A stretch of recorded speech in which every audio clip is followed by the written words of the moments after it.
Buenas noches. El Departamento de Hacienda sigue sin desvelar cuál es su plan B para intentar cumplir su compromiso de pagar a los funcionarios el 50% de la extra de 2012 pendiente de devolver en este mes de marzo. Analizaremos con nuestros invitados esta información y también hablaremos del choque entre el Congreso y el Gobierno en funciones. Pachi López llama al Ejecutivo a que acepte que la Cámara Baja ejerza la labor de control.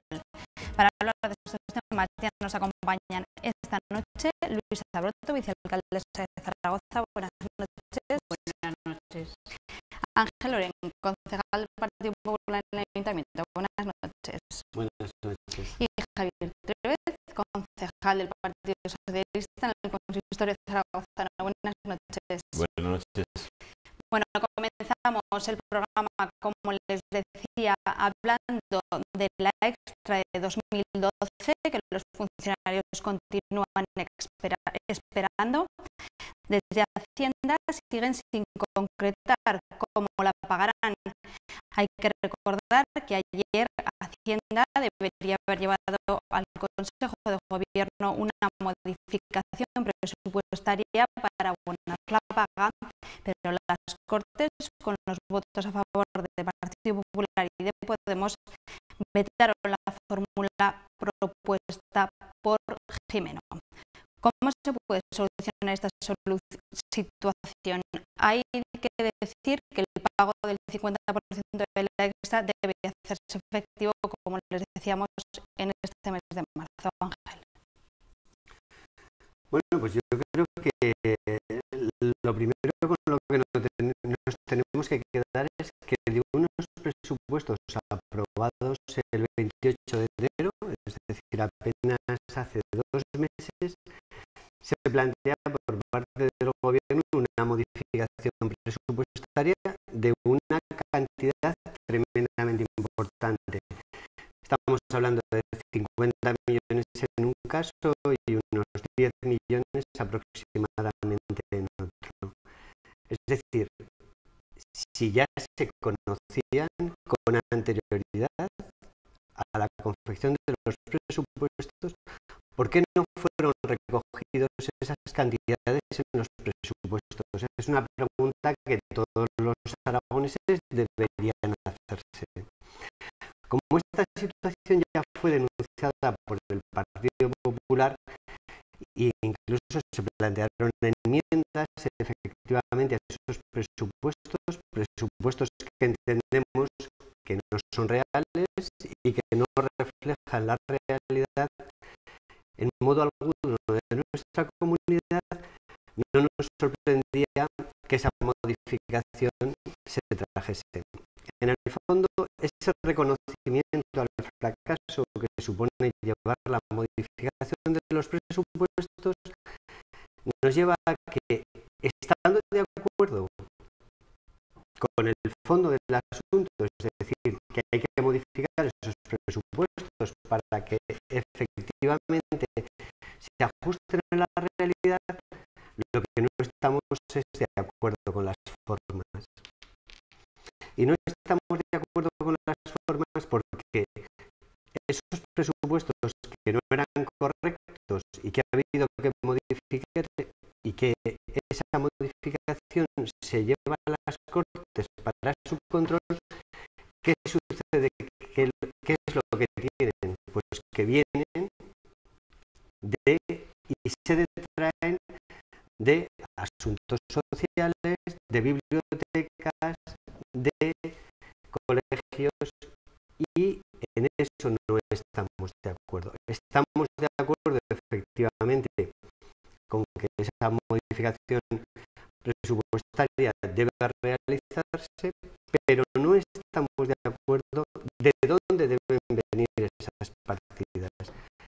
En cualquier caso, desde el Ayuntamiento de Zaragoza, en la pasada legislatura, estábamos muy acostumbrados a que efectivamente el señor Gimeno trasladarse y nos llevase siempre presupuestos con infradotaciones presupuestarias. Es una costumbre que, bueno, obedece a una cuestión política por su parte y que tiene mucha experiencia en ella, pero en el fondo yo me quedaría con eso, con el fracaso que supone unos presupuestos que 2 meses después de aprobados tienen que modificarse por partidas que ya se conocían porque eran compromisos anteriores. Luisa. Sí, hola, buenas noches. Sí, la verdad es que yo comparto en parte lo que plantea el compañero Ángel Loren. Es decir, cuando se aprueban los presupuestos tiene que haber una consignación económica. Es lo que hemos hablado con otros temas que hemos debatido aquí con relación a la ley de capitalidad, etcétera, etcétera. Por lo tanto, ahora mismo nos encontramos en una situación en la que se contraponen dos derechos, ¿no? El que sería el derecho, por ejemplo, de las comarcas a recibir una suficiente dotación económica, el hecho de que hay pues conceptos de carácter social, tipo educativo, etcétera, que se están planteando como una manera de contraponer de dónde sacamos ese dinero.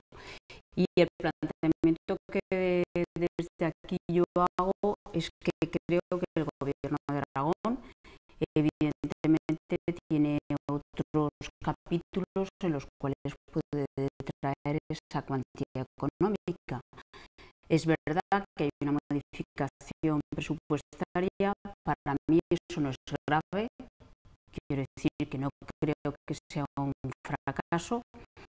Lo que sí que planteo es que efectivamente hay que intentar dotar suficientemente tanto a las comarcas como a los trabajadores que son de la administración, en este caso Gobierno de Aragón, como toda aquella serie de servicios básicos y que efectivamente nosotros creemos que eso se puede traer de otras partidas presupuestarias, como podría ser todo el tema de entramado de empresas públicas, que efectivamente creo que en la comunidad autónoma se está planteando en lo que sería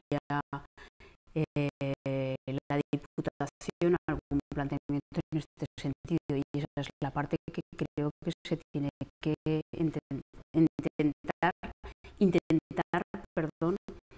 de alguna manera traslucir. Hay dinero y se puede traer de algún sitio, y efectivamente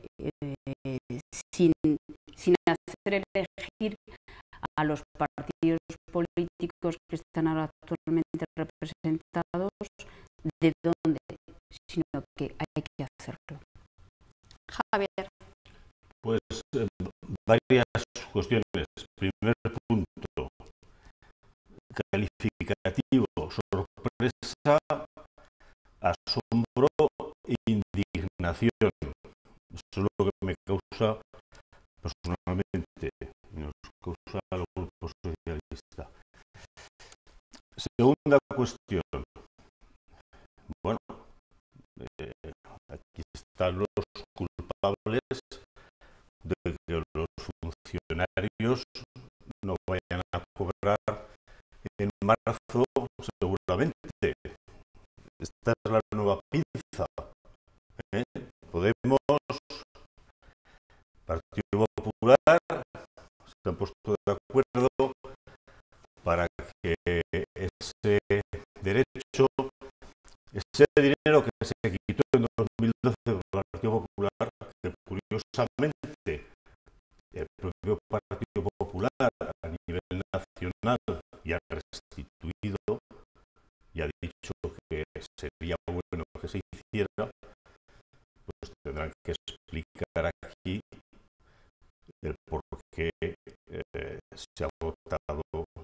en contra de esa medida. Desde luego, yo sé que ellos han tenido muchos problemas para justificarlo, y el propio Ángel, que es buen amigo y argumenta bien, pues soy ateo, tengo problemas para justificarlo, porque realmente la única justificación es que se ha hecho oposición política con este tema. Y eso, que dentro del Partido Popular uno lo puede entender, desde luego en el caso de Podemos, pues ya sí que no hay por dónde cogerlo. Tendrán que explicar, desde luego Podemos, el por qué esa cerrazón a este punto, simplemente por hacer oposición al gobierno, que impide que los funcionarios, los empleados públicos, 50.000 afectados, 50.000 en la comunidad, no puedan cobrar en marzo, según se había acordado con las fuerzas sindicales. Tendrán que explicar también a sus sindicatos que se han manifestado desde luego en contra de esta medida, entendiendo, insisto, esto que se ha plasmado en las Cortes, y es esa pinza que ha imposibilitado que se cobre ese dinero. Además, aunque el dinero que se mueve es el que se ha indicado en la mesa, no es verdad que los movimientos fueran de esas cifras. Eran 5 millones aproximadamente para poder completar todo el pago de ese 50% y 8 millones y medio para lo que eran las comarcas. Y habrá que explicar también que el no dar ese dinero a las comarcas pues significa el que pueda haber gente que se quede también en el paro, que se vaya a la calle. Y desde luego que hubiera sido a lo mejor más conveniente el que hubiera esa dotación presupuestaria, como se ha dicho, pero también es verdad que se hizo unas negociaciones en unas situaciones extremas económicas, como sabemos que estamos, y en todas las instituciones estamos acostumbrados a que tenga que haber estos trasvases y estos movimientos, y insisto, había un acuerdo sindical con el gobierno para algo que además todos los partidos defienden, porque no estamos hablando de que los partidos, y lo han dicho aquí muy claramente, estén en contra de que esto se pague. Lo que pasa es que se ha querido castigar a las fuerzas de izquierda, en este caso en el gobierno. Curiosamente no lo entiendo en el caso de Podemos, también lo he hecho. Se ha querido castigar al gobierno, en definitiva socialista en este caso, y se ha hecho tomando rehenes y perjudicando a los ciudadanos, a los funcionarios, y los funcionarios, si 50.000 pueden imaginarse que esto afecta pues como unas 200.000 personas que estarán en torno a esos salarios. Y en esos 50.000, desde luego, hay mucha gente que pasa también necesidades. Desde luego no estarán en la extrema necesidad que otras gentes, pero desde luego hay gente también que necesita ese dinero para llegar a fin de mes y para poder pueden hacer frente a sus necesidades, claro que sí. Por alusiones, Ángel. Este es un discurso que no encaja con la realidad. Es decir, lo que ayer pasó es que efectivamente no se pasó el control parlamentario, pero la ley de presupuestos establece en sus artículos 4 a 6 que efectivamente ese control parlamentario será importante, pero no imprescindible. Es decir, el Ejecutivo puede pagar y puede tomar la decisión de pago. Quiero decir que es muy curioso que esta interpretación que se está haciendo de tratar de responsabilizar a los demás no coincide con la realidad. Y les voy a trasladar un ejemplo muy curioso. Es decir, el Ejecutivo tiene capacidad para realizar el pago, pero además debería tener también dinero, también tesorería. ¿Por qué? Pues porque estamos al principio de la legislatura y efectivamente tenemos los presupuestos aprobados. En el capítulo 1, que establece los pagos efectivamente a los funcionarios, debería haber tesorería suficiente para realizar el pago. Y en el caso de las comarcas, el capítulo 4 y 7 también debería tener, porque tiene presupuesto de 26 millones de euros, con lo cual se podría hacer el avance de esos 26 millones de euros. No estamos hablando de la dificultad del pago. Estamos hablando de la excusa que supone el trámite parlamentario para no realizar el pago. Eso realmente es lo peligroso. Una argucia más del gobierno socialista al que, como decía antes, nos tenía muy acostumbrado el señor Jimeno en el ayuntamiento para no cumplir con sus compromisos de pago. Pueden estar tranquilos porque si efectivamente hay voluntad, si el Ejecutivo tiene voluntad, el pago se puede realizar. Me gustaría ponerles el ejemplo de Luisa Fernanda Rudi en el año 2015, cuando realizó el pago del 25% de la paga extra de funcionarios y no lo tenía en consignación presupuestaria porque no estaba, y la modificación presupuestaria se realizó a final de año.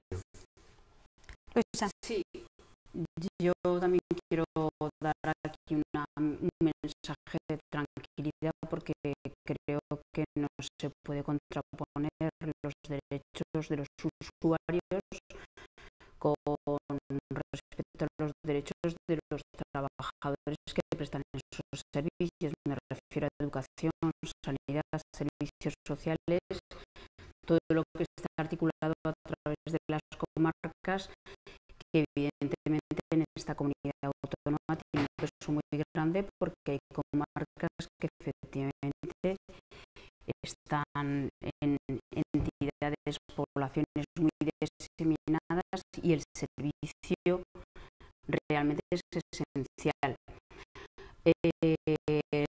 Nuestro compañero Javier Tríbez ha hecho un planteamiento y es que efectivamente la negociación fue muy dura, fue ardua, fue compleja, pero en ningún momento se blindó esa partida presupuestaria. Este es el kit de la cuestión, es decir, el señor Jimeno podría haber planteado, porque es una potestad del gobierno, el decir, bueno, se blinda esta cantidad de dinero y por lo tanto si hay consignación económica económica, evidentemente habrá disposición. Yo quiero volver aquí a plantear la tranquilidad de que efectivamente si hay voluntad política esto se puede llevar a cabo, y creo que es el gobierno el que quiere hacer elegir entre una prestación o unos servicios determinados y otros, y esto para mí es crear un debate que no debería llevarse a ningún término, sino al hecho de servir a los servicios públicos y a los funcionarios o empleados que lo llevan a cabo. Y por poner ejemplos, poner el ejemplo del Ayuntamiento de Zaragoza, que efectivamente si esta semana próxima se aprueban los presupuestos, como efectivamente está consignado, se lleva a cabo la parte de la paga proporcional que efectivamente se tendrá que llevar a vigor, y creo que, si no me equivoco, a primeros de mayo, con lo cual la posibilidad existe realmente. Javier, brevemente, para cerrar. Sí, yo desde luego me parece muy bien esas llamadas a la prudencia y al no temor, pero yo oyendo a mis compañeros de tertulia estaría muy preocupado. Desde luego estaría muy preocupado si depende de esos argumentos que están manteniendo el que el tema se pueda desbloquear. Hombre, lo que ya es el colmo es que se vote en contra de esto y se diga que la culpa la tiene el que ha propuesto la solución para ver cómo se paga. Bueno, podemos, mira Ángel, puedes darle las vueltas que quieras al asunto, pero está muy claro que lo que entenderán todos nuestros telespectadores es que si hubierais votado ayer a favor, estaría ya dado la orden para que el día 30 de marzo se cobrara esto. Y como no lo habéis hecho, pues va a haber problemas para hacerlo. Y por lo tanto, pues hacerlo mirar. Pero de luego no es para estar tranquilos en absoluto, porque lo que estéis haciendo, insisto, no vosotros, vuestras fuerzas políticas, vosotros aquí estáis como representantes de las mismas, lo que están haciendo en las Cortes es algo que desde luego, por poner el símil que ha puesto Luisa en el Ayuntamiento, no hemos hecho los partidos que hemos dado la investidura al alcalde en el Ayuntamiento, porque ya sabe muy bien que ha habido modificaciones de crédito, porque esto es el día a día, y cuando esa modificación de crédito ha sido para cuestiones que nos han parecido adecuadas, y han sido la mayoría de las ocasiones, tengo que decirlo, se han votado a favor. Y eso lo sabe ella, y por lo tanto aquí estamos en una cuestión que sabemos que es una partida que se defiende, que se cree justo el que se abone, que está afectando además tangencialmente, por supuesto, pero de manera directa también, a lo que son acciones sociales, porque tengo que recordar que cuando hablamos de funcionarios, la gente puede pensar solamente en aquel que está en la ventanilla, que es muy respetable, pero estamos pagando también a los maestros, estamos pagando a la educación, estamos pagando a la sanidad, estamos pagando a todos aquellos profesionales que están también sosteniendo desde luego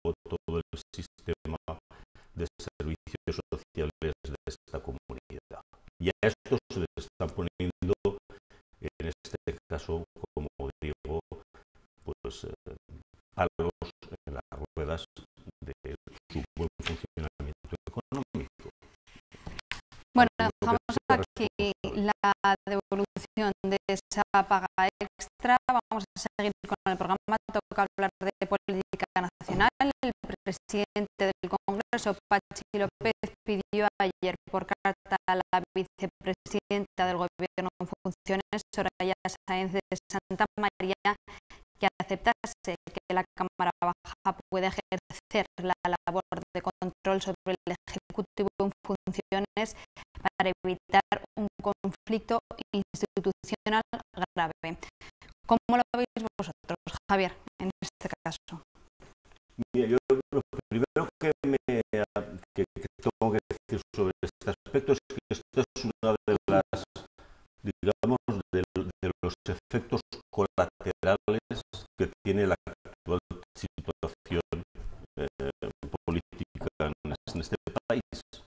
Es verdad, es que están pasando cosas últimamente que no habían tenido precedentes en toda la democracia. Y es más, estamos detectando que hay ciertas carencias, incluso en nuestro sistema constitucional, que se están poniendo de manifiesto precisamente dada la normalidad de la situación. Pasó hace poco con lo que ocurría con las fechas, para ver nuevas elecciones, y como pasó con el señor Rajoy, pues no accedía a someterse a la investidura, y tema que desbloqueó luego Pedro Sánchez, donde evidentemente una vez que se ha presentado con resultado negativo, pero se ha presentado en cualquier caso y es valiente y es acertado el hacerlo, eso ya nos lleva unos plazos que sabemos que va a ocurrir en el futuro, pero no estaba muy claro qué ocurriría. Y aquí estamos en otra situación similar. Es verdad que ningún gobierno provisional se ha sometido a control parlamentario, pero porque realmente era provisional y por tanto tenía un tiempo muy tasado y por tanto no hay nada al respecto, digamos, establecido. Y estamos en una normalidad. Es que puede darse el caso de que tengamos un gobierno provisional que esté medio año. Y esto es desde luego es un disparate. Ojalá venga el buen juicio de aquellos partidos que votan en contra de que se pague a los funcionarios y puedan apoyar, como deberían hacer, a la fuerza de izquierdas más votada, para, como hacemos nosotros, por cierto, en el ayuntamiento con ellos, pues se pueda gobernar el país. Pero si esto desde luego no se lleva a efecto y se cumplen las máximas digamos, de agotar el medio año, hombre, lo que está claro es que yo creo que el gobierno debería rectificar, y esta situación de normalidad, aunque en ningún sitio se diga desde luego de que tiene que haber control, tampoco se dice que no tiene que haberlo. Yo he estado leyendo muy atentamente estos días y desde luego, aunque es verdad que se ha pedido un informe, creo que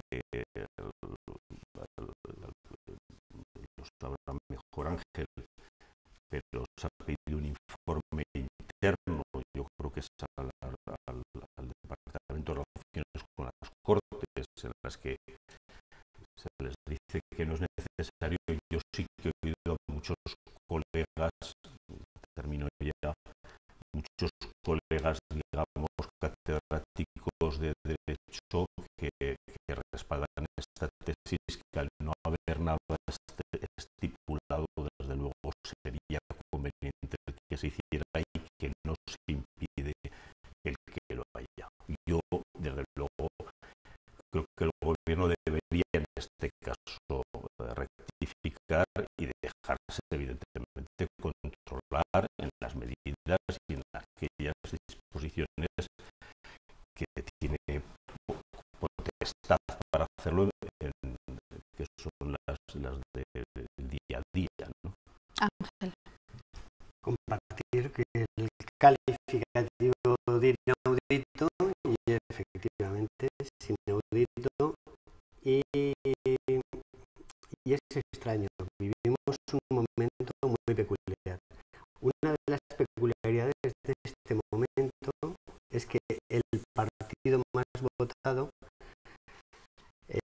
y que ha ganado las elecciones no puede formar gobierno, fundamentalmente porque el segundo partido, que comparte una serie de criterios de estabilidad institucional, no le da sus apoyos. Y por tanto, eso ha abierto un escenario que tenemos en todos los salones de nuestras casas, donde efectivamente debatimos los acuerdos. No debemos olvidarnos que efectivamente es una situación que debe ser temporal. Primero, yo creo que una cuestión de tranquilidad, porque el compañero Trivet no traslada hoy una tensión a los ciudadanos que quizá no sea la adecuada. Tranquilidad, ¿por qué? Porque el gobierno tiene aprobados los presupuestos. Y curiosamente, a diferencia de Zapatero, cuando convocó las elecciones, que dejó sin aprobar los presupuestos, Mariano Rajoy convocó las elecciones con los presupuestos aprobados. ¿Eso qué significa? Que el país está funcionando y puede funcionar. Primera cuestión. Segunda cuestión. Efectivamente, estamos viviendo una situación en la que es muy probable que efectivamente tengamos que concurrir a que los ciudadanos opinen y acaben de resolver una situación que no quedó resuelta con las primeras elecciones. Da esa sensación. Y por tanto, se abre un escenario, pero cada día se abre un escenario nuevo. Yo creo que debemos vivir esta situación con la normalidad con la que nos debemos enfrentar a qué opinan los ciudadanos y cuál es la voluntad de los ciudadanos. Efectivamente, como decía Javier, se ha pedido un informe a los servicios de la Cámara para que opine efectivamente cuál debe ser la opinión de la actitud del gobierno. Estamos a la espera de que eso se produzca, pero no debemos tratar de mantener una situación que ha de ser provisional. Debemos evitar que se traslade en permanente, efectivamente. Luisa. Sí, bueno, yo creo que más que una situación inaudita, es una situación inédita. Es la 11ª legislatura. Ha habido 10 legislaturas antes en las que nunca se ha dado esta situación. Y entonces nos encontramos con una situación, como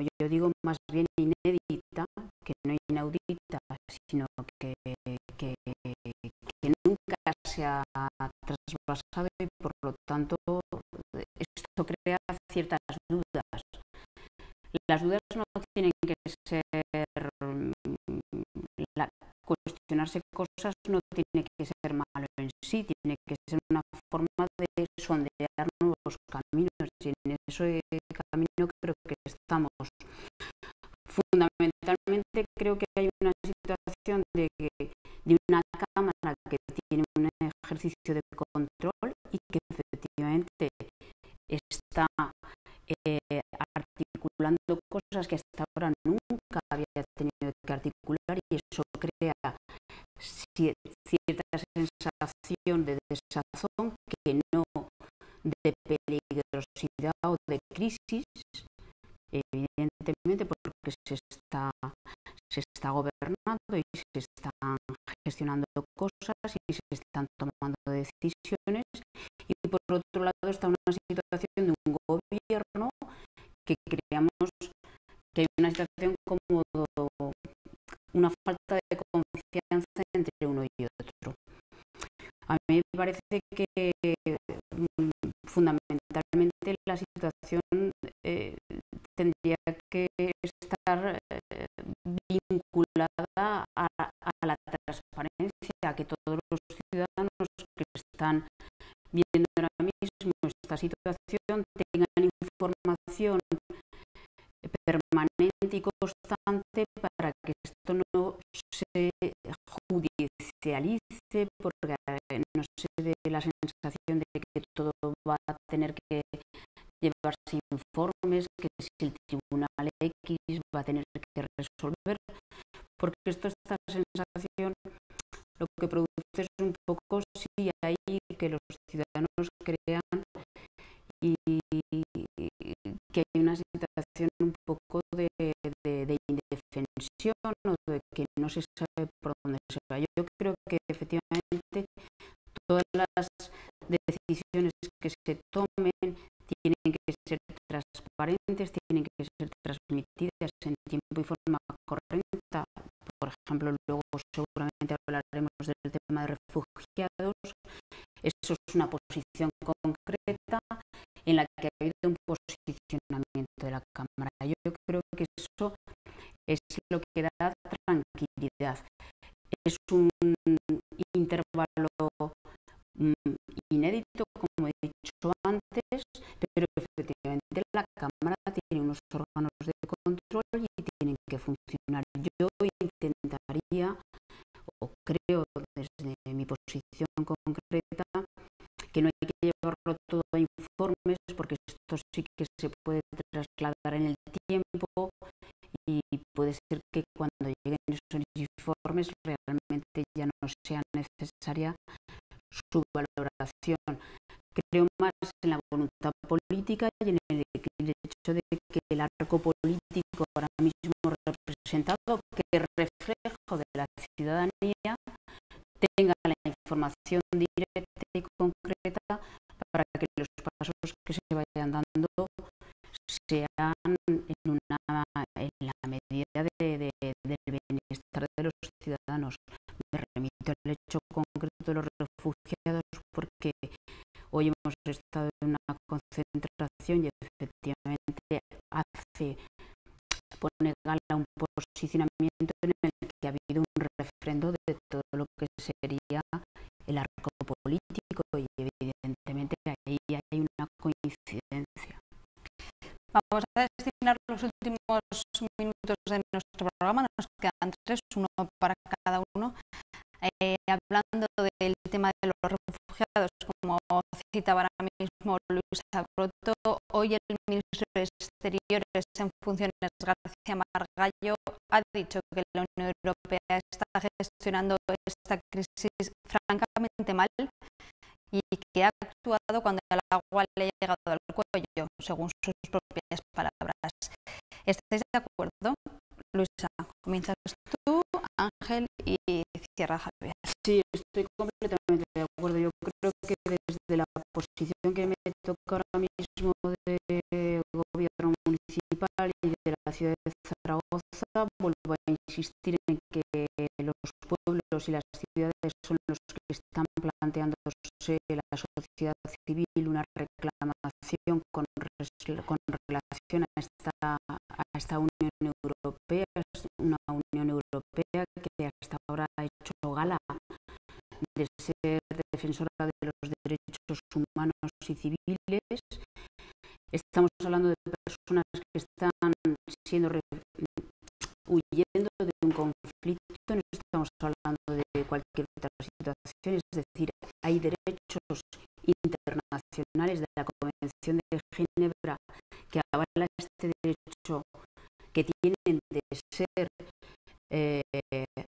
atendidos correctamente en nuestras ciudades y en nuestros pueblos, como antes decía, y efectivamente yo creo que ahora mismo estamos en una situación en la que crea cierta vergüenza este posicionamiento de la Unión Europea y que realmente no nos representa. Hay un congreso, una convención en la próxima semana. Yo creo que ahí los diferentes representantes de los países miembros tienen que constatar lo que las personas y los vecinos y vecinas de las ciudades estamos trasladando. No puede ser que nos estemos convirtiendo en una Europa fortaleza que está poniendo más vallas y más vericuetos para que las personas que están en una situación de desesperación, que vienen de conflictos, y lo estamos viendo todos los días en las imágenes que realmente son tremendas, no puedan acceder a algo tan básico como es un derecho que es el asilo, el ser recogidos, acogidos durante el tiempo que ese conflicto se está manifestando. Ángel, Javier. Yo creo en la Unión Europea y creo que la Unión Europea ha sido el referente de defensa de derechos humanos, de libertades, y es un modelo de vida que a mí me gustaría que fuéramos capaces de exportar al resto del mundo, que el resto del mundo no es así. Yo creo en las políticas sociales que establece la Unión Europea y creo en los retos a los que se enfrenta periódicamente la Unión Europea. Y en este caso se ha enfrentado con un reto increíble. También creo que efectivamente los caminos para llegar a la solución no son fáciles. Pero creo que tenemos que buscar entre eficacia y demagogia. Lo fácil sería criticar esas estructuras que nos han dado cobijo y que han trasladado la defensa de la democracia y intentan exportarla al resto del mundo. Yo creo que lo que tenemos que hacer es respetar entre todos esos países que formamos parte de ese club maravilloso que es la Unión Europea y tratar de que efectivamente continúe por un buen camino. No hay que olvidar que la Unión Europea trata de poner equilibrio en el desequilibrio y trata de unir intereses muy distintos que hay en la Unión Europea, en el norte con el sur, y hacer unas políticas comunes. Creo que a veces la buena voluntad, la mía la primera, puede desvirtuar y llevar a medidas perjudiciales. Compartiendo lo que ha dicho íntegramente Luisa, lo comparto plenamente, tenemos que ser muy cuidadosos. Tenemos la mejor herramienta, fuimos capaces de configurar en la Unión Europea una resto del mundo y podemos exportar algo que es fantástico, que es la democracia y la libertad. Y yo creo que es la herramienta que debemos utilizar. Salirnos de ese camino lo veo peligroso y supondría desde mi punto de vista volver atrás. Sin duda alguna tenemos que presionar a nuestros responsables políticos para que tomen las decisiones acertadas. Javier. Yo también creo en la Unión Europea, pero tengo que decir que a veces me avergüenzo de lo que hacemos los europeos. Digo, los europeos, evidentemente, en las altas esferas, y en este caso el Consejo de Europa. El tratado que se pretende establecer con Turquía, a mí me parece una absoluta vergüenza. Lo tengo que decir así. Desde luego, yo estoy en contra totalmente y creo que eso precisamente desvirtúa la grandeza de lo que es esa obra que ha sido la Unión Europea y de defensa de los grandes valores de la democracia, de la igualdad y de la prosperidad y de la paz, que está, por cierto, en su ADN. Lo tanto, es una vergüenza. Es un conflicto, el de Siria. Y voy a decir algunas cifras que me he mirado para venir aquí para poner en situación. Casi 400.000 muertos. Ha bajado la esperanza de vida en 20 años. Se dice pronto, en 2010 la esperanza de vida de un sirio era de 76 años. Hoy en día es de 55. Estamos hablando de 4,6 millones de personas que han abandonado el país. 1 millón más que Madrid. 4,6 millones. De esos 4,6 millones, el 80% son mujeres y niños.